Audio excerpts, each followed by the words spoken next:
viteză. În altă lume, în altă viteză, Leipheimer, Rasmussen și cu Vinokurov.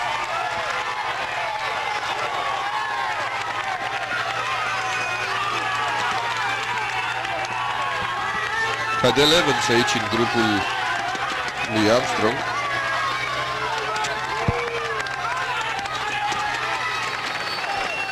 Ulrich a fost părăsit. Da. Nu știu zicala aceea, nu lăsa ursul singur în pădure.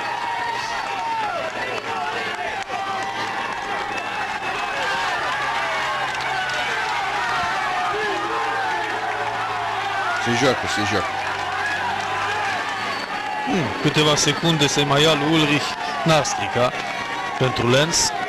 Avea 5 minute 58, deși Ulrich ar putea să revină, să știi. Va reveni, cred că. Revine oricum pe acea coborâre și pe scurtă porțiune de plat de la final. Acolo, da.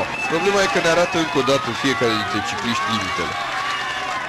Basso ar putea să dorească prin aceste atacuri